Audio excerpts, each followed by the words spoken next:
जय हिंद, नमस्कार साथियों। तरुणा डिफेंस एकेडमी में आपका वेलकम है। आर्मी की तैयारी में हम पढ़ने वाले हैं आज भारत के इतिहास में हुए प्रमुख युद्ध। युद्ध का नाम हम देखेंगे, उनका उपनाम क्या है वो देखेंगे, कौन से वर्ष में हुआ, युद्धकर्ता कौन थे, मतलब किनके मध्य युद्ध हुआ, विजेता कौन रहा और युद्ध के परिणाम क्या निकले, क्या रिजल्ट रहा। तो सबसे पहले हम यहाँ पर देखते हैं हाइडेस पीस का युद्ध, जिसको हम वितस्ता का युद्ध या झेलम का युद्ध कहते हैं। झेलम का युद्ध इसलिए कहते हैं क्योंकि झेलम नदी के किनारे हुआ। कब हुआ तो ये 326 ईसा पूर्व में हुआ। किनके मध्य हुआ तो ये सिकंदर और पोरस के बीच में हुआ। विजेता कौन रहा तो विजेता इसमें सिकंदर रहा, हम सभी को पता है। लेकिन परिणाम क्या निकले, ये जो युद्ध हुआ इसमें पोरस जो राजा रहे, इन्होंने बहुत ही अदम्य साहस से, बहुत ही जो है वीरता के साथ युद्ध लड़ा और पोरस का साहस देखकर सिकंदर ने उसका राज्य उसको वापस लौटा दिया और स्वयं वापस चला गया। ठीक है, तो ये इसका परिणाम हुआ। नेक्स्ट हम देखेंगे कलिंग का युद्ध। कलिंग का युद्ध कब हुआ तो 261 ईसा पूर्व में हुआ। किनके मध्य हुआ तो ये अशोक व कलिंग के राजा के मध्य हुआ। यहाँ पे कलिंग के राजा का आप नाम लिख लेना, अनंत पद्मनाभ। अनंत पद्मनाभ, ठीक है, पद्मनाभ लिख लिया। चलो बहुत बढ़िया, याद रख लेंगे। अब इसमें विजेता कौन रहा, विजेता इसमें अशोक रहा। लेकिन इस युद्ध में इतने ज़्यादा सैनिक मारे गए, इतने ज़्यादा नरसंहार हुआ कि अशोक वो देखकर उसका मन जो है अशोक का विचलित हो गया और अशोक ने अहिंसा और शांति के मार्ग पर चलने का निर्णय लिया और अशोक ने बौद्ध धर्म को अपना लिया। ठीक है, ये इसका परिणाम रहा। नेक्स्ट अब हम देखते हैं तराइन का प्रथम युद्ध। यहाँ से एक क्वेश्चन जरूर एग्जाम में आता है, जितने भी युद्ध रहे हैं सारे हम अच्छे से याद कर लेंगे। तो तराइन का प्रथम युद्ध, जिसको हम थानेश्वर का युद्ध भी बोल देते हैं, कब हुआ तो 1191 ईस्वी में हुआ। किसके मध्य हुआ, हम सभी को पता है, पृथ्वीराज चौहान तृतीय। तृतीय है ये क्योंकि अपने वंश में ये तीसरे ऐसे जो शासक रहे हैं जिनका नाम पृथ्वीराज था। तो पृथ्वीराज चौहान तृतीय व मोहम्मद गोरी के बीच में हुआ। आपको पता ही है विजेता इसमें पृथ्वीराज चौहान रहे। पृथ्वीराज चौहान ने बहुत ही बुरी तरह से मोहम्मद गोरी को हरा दिया था और फिर मोहम्मद गोरी ने जो है क्षमा याचना की, माफ़ी मांगी और पृथ्वीराज चौहान बहुत ही दयावान थे, उन्होंने मोहम्मद गोरी को माफ़ कर दिया।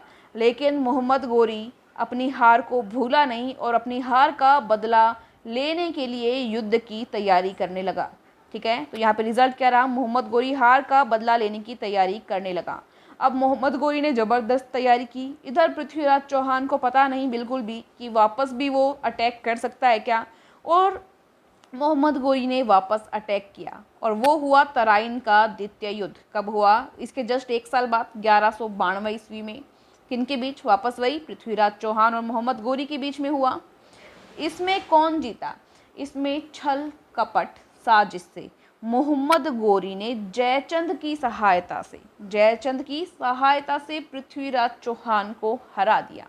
जयचंद कौन, इसके बारे में भी बात करेंगे। पहले इसका रिजल्ट देखो, युद्ध का क्या हुआ। भारत में इस्लाम राज प्रारंभ हो गया और यहीं से जो राजपूत राजा है और जो हिंदू राजा है, उनके राज्य जो है ये इस्लाम जो कंट्री के बाहर गजनी साइड के, अफ़गान साइड के लोगों के आक्रमण जो है इसमें बढ़ने लग गए। इस्लाम राज प्रारंभ कब से होता है, तराइन के द्वितीय युद्ध में पृथ्वीराज चौहान को मोहम्मद गोरी बंदी बना लेता है साजिश से, छल और कपट से, और अपने साथ गजनी ले जाता है। इसके बाद में भारत में इस्लाम राज प्रारंभ हो जाता है।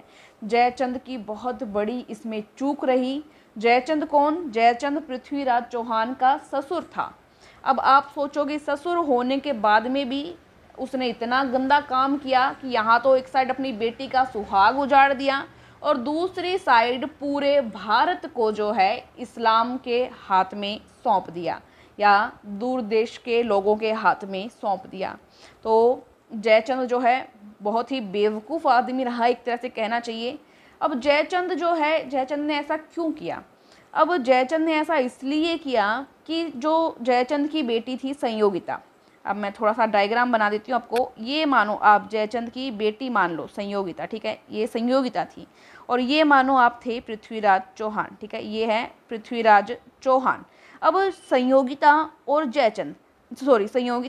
पृथ्वीराज चौहान, इनके बीच में लव स्टोरी चल रही थी, यानी कि प्रेम प्रसंग चल रहा था। इस बात की खबर किसको लगी? इस बात की खबर लगी यहाँ पे संयोगिता के पिता जयचंद को। संयोगिता के पिता जयचंद को इस बात की खबर लगी। अब जयचंद पृथ्वीराज चौहान से नाराज था। पृथ्वीराज चौहान से क्या था? नाराज था।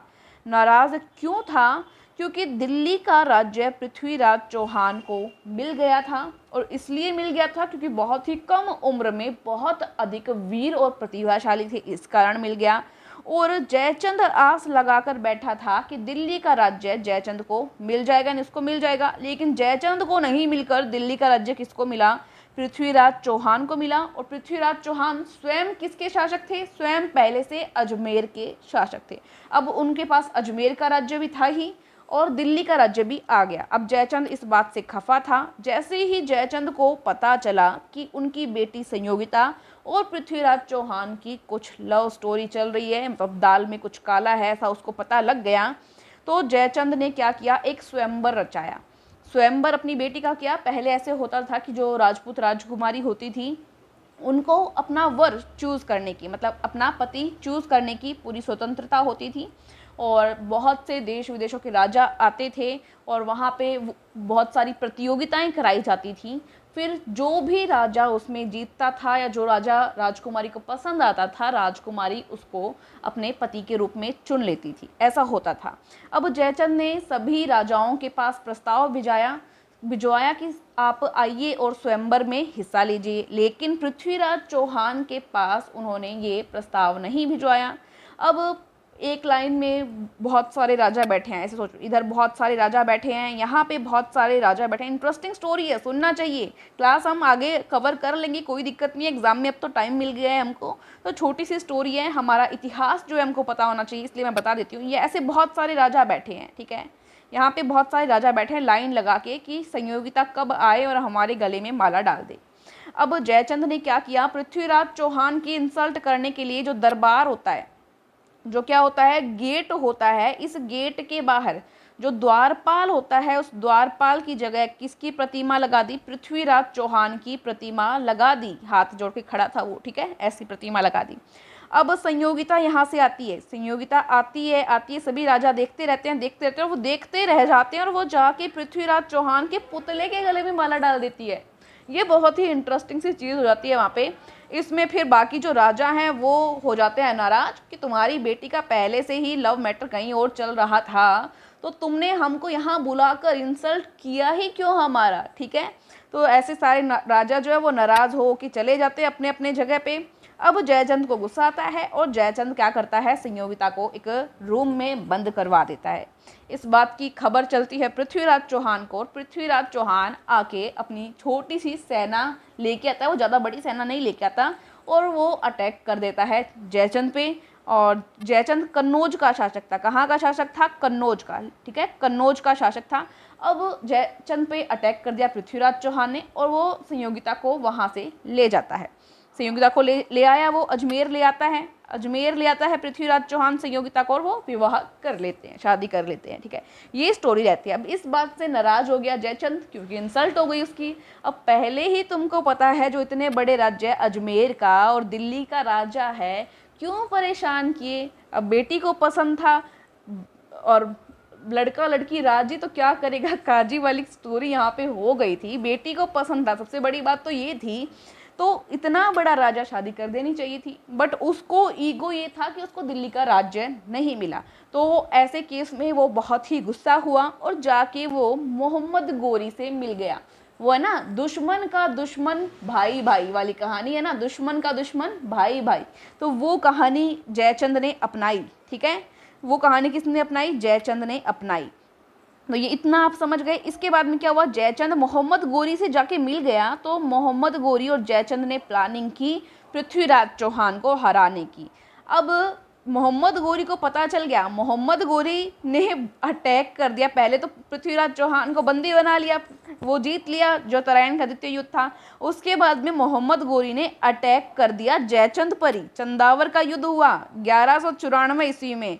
क्यों अटैक किया? आप ये सोचो, मोहम्मद गोरी ने जयचंद पे क्यों अटैक किया? मोहम्मद गोरी बोला कि तू इतना बेवकूफ़ इंसान, इतना ज़्यादा बेरहम इंसान, तो तूने एक तो तेरी बेटी का सुहाग उजाड़ दिया। सबसे ख़राब बात तो ये, जब तू तेरी बेटी का ही नहीं हुआ, तू तेरे पूरे देश का नहीं हुआ, तूने तेरा पूरा देश बेच खाया तुमने।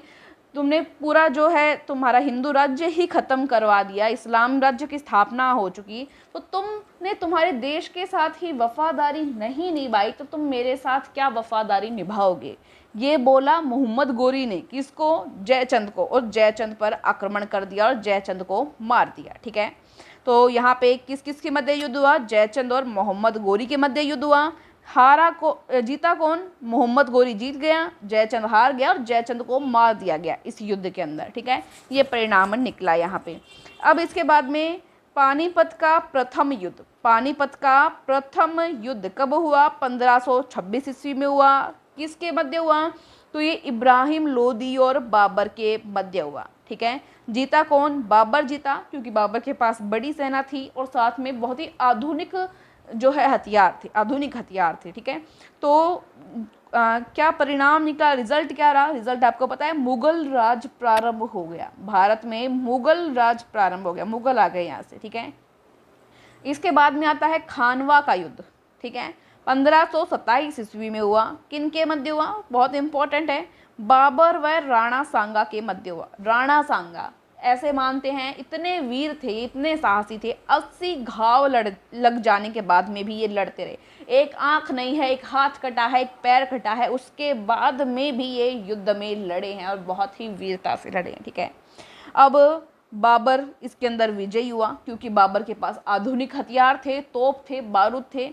ये सब चीज़ें उस समय हमारे पास अवेलेबल नहीं थी, राणा सांगा के पास अवेलेबल नहीं थी। और बाबर के पास इतनी बड़ी सेना थी कि बाबर की महत्वाकांक्षाएं इसके बाद में और बढ़ गई। क्या हुआ? और बढ़ गई थी कि मैं अब बाकी सारे राज्य जीत लूँगा। ये इसका रिजल्ट रहा, बाबर इसमें जीत गया था एक तरीके से। उसके बाद में आता है चंदेरी का युद्ध। अब खानवा के युद्ध में क्यों हारा? खानवा के युद्ध में राणा सांगा क्यों हारा? बहुत सारे राजपूत राजाओं ने साथ दिया, लेकिन उनमें से एक राजा था जिसका नाम है मेदिनी राय। ये मेदिनी राय ने विश्वासघात कर दिया। विश्वासघात की वजह से ही मारे गए हैं। ज़्यादातर जो हम हार हुई है हमारी, वो हम विश्वासघात की वजह से हारे हैं। तो मेदिनी राय ने वहाँ पे विश्वासघात कर दिया था राणा सांगा के साथ युद्ध के अंदर, और इस वजह से भी ये भी हारने की बहुत बड़ी वजह रही। तो चंदेरी का युद्ध हुआ बाबर और मेदिनी राय के मध्य। अब बाबर ने, देखो मेदिनी राय भी बचेगा नहीं, अब बाबर ने भी यही कहा कि तूने जब इतना वीर शासक राणा सांगा, इसके साथ तूने विश्वासघात कर दिया, तो तू तो मेरे साथ भी विश्वासघात कर सकता है। तो बाबर ने एक तरह से मेदिनी राय के ऊपर भी अटैक कर दिया, और इस अटैक को कहलाया गया चंदेरी का युद्ध। कब हुआ? 1528 में हुआ। इसमें बाबर जीतना ही था, पता है आपको, बाबर जीत गया, राजपूतों की शक्ति और कमजोर हो गई। उसके बाद में हुआ घाघरा का युद्ध। घाघरा का युद्ध हुआ 1529 ईस्वी में। किसके मध्य? बाबर और अफगान शासक महमूद लोदी के मध्य ये युद्ध हुआ। ठीक है, इसमें कौन जीता? बाबर जीता, क्योंकि बाबर की सेना बहुत बड़ी हो चुकी थी। एक्चुअली जो खानवा का युद्ध है, इससे पहले भी युद्ध हुए, तो क्या हुआ कि बाबर को ये जो सेना थी वो इतनी ज़्यादा डर गई थी राजपूत राजाओं की ताकत से। ये सेना जाके बोल रही थी बाबर को कि जो है इतने ज़्यादा वीर हैं कि जहाँ से हाथ पकड़ते हैं हाथ को ही उखाड़ फेंकते हैं। तो ऐसे डर गए थे। फिर बाबर ने धर्म का नारा दिया, धर्म का नारा दिया और सौगंध दी। फिर बाबर की जो सेना थी वो लड़ी, धर्म के नाम पर लड़ी, और फिर वो सेना जीती। इस तरह से इसमें पूरी स्टोरी है। पूरी स्टोरी तो कभी टॉपिक वाइज क्लास रहेगी ना, एक एक युद्ध जब पढ़ेंगे तब बता पाएंगे। बहुत ही इंटरेस्टिंग जो है इतिहास रहा है भारत का। ठीक है, अब यहाँ पे बाबर व अफगान वाला पढ़ रहे हैं हम। ठीक है, तो यहाँ पे बाबर की विजय हुई। अफगानों को बहुत ही बुरी तरह हार मिली यहाँ पर बाबर से, क्योंकि बाबर की जो सेना थी वो बहुत बड़ी हो चुकी थी, और हथियार जो थे, तोप वगैरह जो थी, वो बहुत ही ज़्यादा तरक्की पे, नई टेक्निक पे थी बाबर के पास, वो जीत गए। फिर उसके बाद में आता है आपका चौसा का युद्ध। 1529 ईस्वी में हुआ। हुमायूं व शेरशाह सूरी के मध्य, हुमायूं व शेरशाह सूरी के मध्य ये युद्ध हुआ। ठीक है, इसमें कौन जीता? इसमें शेरशाह जीता।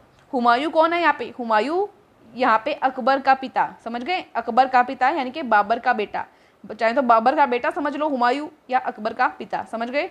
हुमायूं व शेरशाह के मध्य युद्ध हुआ, शेरशाह इसमें जीत गया और भारत में सूर्य वंश का प्रारंभ हो गया। ठीक है, कौन से युद्ध से सूर्य वंश का प्रारंभ हुआ? चौसाकी युद्ध से।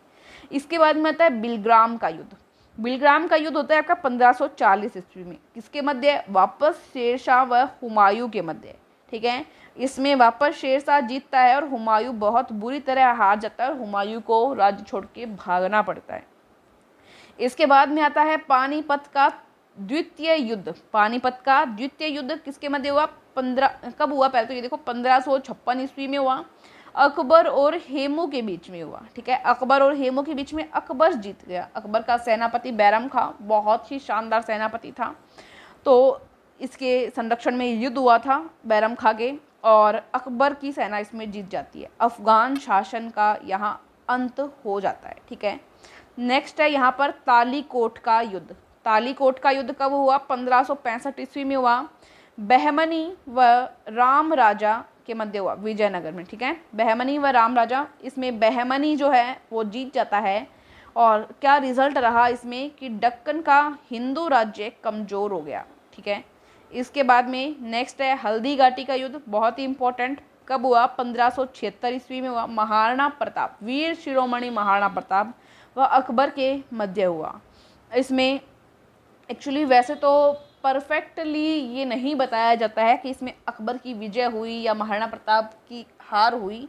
ये एक तरह से अनिर्णायक युद्ध, इसमें कई विद्वान तो इसको अनिर्णायक युद्ध बताते हैं और कुछ लोग ऐसे भी कहते हैं कि इसमें एक तरह से अकबर की जीत हुई थी, क्योंकि महाराणा प्रताप को अपना जो राज्य है वो छोड़कर जाना पड़ा था, क्योंकि अकबर की सेना बहुत ही ज़्यादा बड़ी थी और महाराणा प्रताप को अपना राज्य छोड़कर जाना पड़ा था, जंगलों में घूमना पड़ा था। तो इस तरह कई लोग कह देते हैं कि इसमें अकबर जो एक तरह से विजयी रहा, और बट महाराणा प्रताप ने बहुत ही वीरता का प्रदर्शन किया। अब यहाँ पे रिजल्ट क्या रहा? महाराणा प्रताप की युद्ध नीति व वीरता का प्रदर्शन बहुत ही शानदार। ठीक है, इसके बाद में नेक्स्ट हुआ सामूगढ़ का युद्ध। सामूगढ़ का युद्ध 1659 ईस्वी में कहाँ पे हुआ? किसके मध्य हुआ बताइए जल्दी से? तो दारा शिकोह व औरंगजेब के मध्य हुआ, सामूगढ़ में हुआ था। ठीक है, अब यहाँ पे दारा शिकोह कौन? दारा शिकोह औरंगजेब का भाई है। ठीक है, औरंगजेब इसमें विजयी रहा क्योंकि सेना ज़्यादा थी। औरंगजेब ने अपने पिता शाहजहां का शासन छीन लिया। अपने ही पिता शाहजहां, शाहजहां वही जिसने मुमताज़ महल की याद में ताजमहल बनवाया है, शाहजहां को बंदी बना लिया था, उसी के बेटे ने, औरंगजेब ने। देखो क्या चल रहा है दुनिया में। औरंगजेब ने बंदी बना लिया अपने पिता को और भाई के साथ युद्ध कर लिया और शासन हड़प लिया। ठीक है, शासन हड़प लिया। अब उसके बाद में होता है प्लासी का युद्ध। प्लासी का युद्ध होता है 1757 ईस्वी में। ये होता है सिराजुद्दौला व अंग्रेज अधिकारी क्लाइव के बीच में। वेरी वेरी इंपॉर्टेंट, आर्मी में 3 बार पूछा जा चुका है ये क्वेश्चन प्लासी के युद्ध से। ठीक है, कई बार ऐसा आता है कि प्लासी का युद्ध कब हुआ, या ऐसे भी आ सकता है कि सिराजुद्दौला व अंग्रेज अधिकारी के बीच में कौन सा युद्ध हुआ, या किसके मध्य हुआ प्लासी का युद्ध, कुछ भी आ सकता है। आपको हर तरह से क्वेश्चन को तैयार रखना है। ठीक है, तो इसमें कौन जीता? इसमें क्लाइव जीता। और इसका निर्णय क्या रहा? निर्णय ये रहा कि बंगाल में ब्रिटिश राज प्रारंभ हो गया। ठीक है, इसके बाद में आता है आपके पास पानीपत का तृतीय युद्ध। पानीपत का तृतीय युद्ध 1761 ईस्वी में हुआ। किसके मध्य हुआ? अहमद शाह अब्दाली व मराठा के बीच में हुआ। ये क्वेश्चन भी आर्मी में आ चुका है। इसमें विजयी कौन रहा? तो इसमें अहमद शाह विजयी रहा। निर्णय क्या निकला? मराठों को उत्तर भारत से दूर किया गया। ठीक है, तो ये इसमें जो है कुछ इंपॉर्टेंट युद्ध हमने देख लिया। कुछ और देख लेते हैं। ग्रीन वाली जो बुक है अपनी आर्मी की, उसके अंदर ये सभी कुछ दिए हुए हैं। आप बुक में से भी कर सकते हैं। बुक आपने नहीं लिया तो बुक भी ले लेना, मैं आपको दिखा देती हूँ। ये देखिए, ये आपके लिए बुक है। दोनों बुक आप ले सकते हैं अच्छे से। अब तो नया ऑफ़र भी आपको मिल रहा है, इसके साथ में आपको ओरिजिनल पेपर की फ्री बुक भी मिलने वाली है अगर आप अपने घर पे मंगवाते हैं। ठीक है, अमेज़ॉन फ्लिपकार्ट से आप ले सकते हैं। जीके जीएस मैथ्स रीजनिंग मिलेगा ग्रीन वाली बुक में 2500 प्लस क्वेश्चन मिलेंगे, ओरिजिनल पेपर मिलेंगे और एक और ओरिजिनल पेपर की बुक साथ में फ्री मिलेगी, कलर विजन चार्ट मिलेंगे। और येलो वाली है प्रैक्टिस पेपर की बुक। जो घर पे नहीं मंगवा सकते हैं वो ई बुक ले सकते हैं। ई बुक इसकी आपको मिल जाएगी 30 में और इसकी मिल जाएगी आपको 20 में ई बुक, जो कि आप अपनी जीमेल के ऊपर पढ़ पाएंगे। कुछ नहीं समझ में आए, ऊपर कॉन्टैक्ट नंबर दिए हैं, कॉल करके पूछ सकते हैं। चलिए अब वापस हम आते हैं, हमारे आगे के युद्ध देखेंगे। जल्दी से युद्ध के लिए तैयार हो जाइए। अब यहाँ पे आ जाता है आपका बक्सर का युद्ध। कौन सा युद्ध आ गया? बक्सर का युद्ध आ गया। कब हुआ? 1764 ईस्वी में हुआ। किन के मध्य हुआ? तो मुसलमान की संयुक्त सेना और अंग्रेजी सेना के मध्य हुआ। ठीक है, यहाँ पे अंग्रेजों की विजय रही। अंग्रेजों का भारत पर शासन प्रारंभ हो गया, ये इसका परिणाम रहा। उसके बाद में मैसूर का प्रथम युद्ध होता है। कब होता है ये युद्ध चलता है आपका 1767 से 1769 के बीच में। ठीक है, 69 ईस्वी के बीच में। इसमें कौन कौन पार्टिसिपेट करते हैं? तो हैदर अली व अंग्रेजी सेना इसके अंदर पार्टिसिपेट करते हैं। अंग्रेजी सेना इसमें जीत जाती है और परिणाम ये होता है कि इसमें मद्रास की संधि की जाती है। क्वेश्चन बनता है मद्रास की संधि कौन से युद्ध का परिणाम है? तो मैसूर के प्रथम युद्ध का परिणाम है। मैसूर का युद्ध किसके बीच में हुआ? तो अंग्रेजी सेना और हैदर अली के बीच में हुआ। क्वेश्चन किसी भी प्रकार से पूछा जाए आपको करना है। फिर एक क्वेश्चन आता है मैंगलोर की संधि किस युद्ध का परिणाम है? तो ये मैसूर के द्वितीय युद्ध का परिणाम है।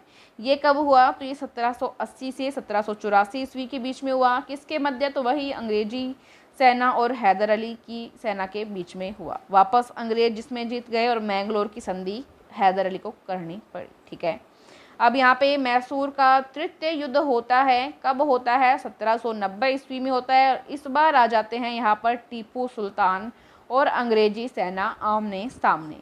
अंग्रेजी सेना इसमें वापस विजय होती है। वही रीज़न क्या है विजय होने का? रीज़न वही है, सेना बड़ी सेना है और दूसरी रीज़न ये है कि जो हथियार हैं, गोला बारूद तोप है, वो नई टेक्निक की है। ठीक है, तो इसका क्या परिणाम रहा? इसमें टीपू सुल्तान ने श्रीरंगपट्टनम की संधि की। ठीक है, रंगपट्टनम की संधि किस युद्ध का परिणाम है? मैसूर के तृतीय युद्ध का। अब होता है मैसूर का चतुर्थ युद्ध, चौथा युद्ध, तो ये 1799 ईस्वी में होता है। टीपू सुल्तान व अंग्रेजी शासकों के बीच में होता है। इसमें वापस अंग्रेजी सेना जीत जाती है और टीपू सुल्तान की यहाँ पर मृत्यु हो जाती है इस युद्ध में। आंग्ल हैदराबादी की निर्णायक जीत इसमें रहती है। ठीक है, ये इस युद्ध का परिणाम रहता है। नेक्स्ट है यहाँ पर द्वितीय सिख युद्ध। ये होता है आपका 1848 ईस्वी से 1849 ईस्वी के बीच में। अंग्रेज और सिख के बीच में होता है ये, जिसमें अंग्रेज विजयी रहते हैं। पंजाब पर अंग्रेजों का राज्य स्टार्ट हो जाता है। ठीक है, नेक्स्ट है भारत चीन सीमा युद्ध। भारत चीन सीमा युद्ध, इसमें 1962 ईस्वी में ये युद्ध होता है भारत व चीन के मध्य। इसके अंदर अलग अलग इतिहासकार अलग अलग बताते हैं।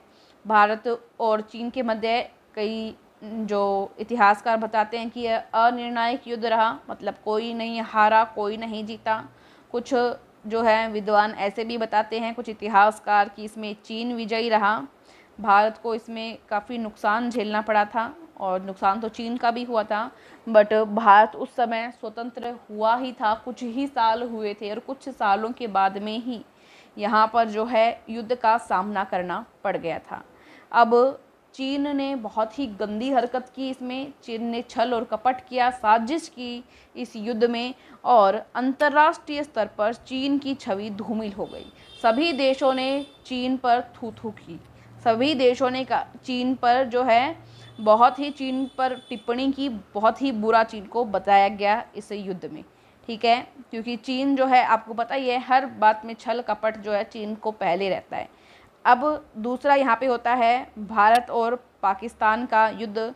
ये होता है 1965 ईस्वी में। ये भारत व पाकिस्तान के मध्य होता है। भारतीय सेना ने खूब ही वीरता से पाकिस्तान को बहुत ही करारा जवाब दिया और बहुत ही करारी शिकस्त दी।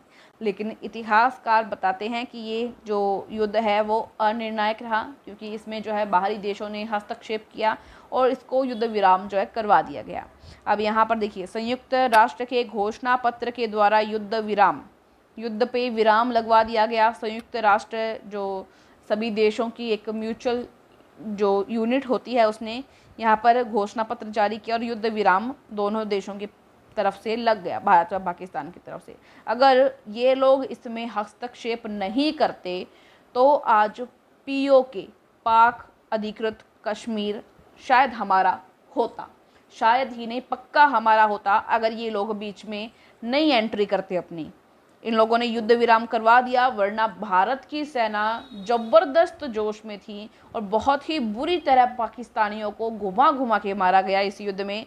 और जो है पाकिस्तानी सेना के छक्के छुड़ा दिए गए और जो है वो पीओके भी हमारे पास आ जाता। लेकिन जो है ये युद्ध विराम लगाना पड़ा क्योंकि यूएनओ जो संयुक्त राष्ट्र संघ है उन्होंने घोषणा पत्र जारी कर दिया था युद्ध पर विराम लगाने के लिए।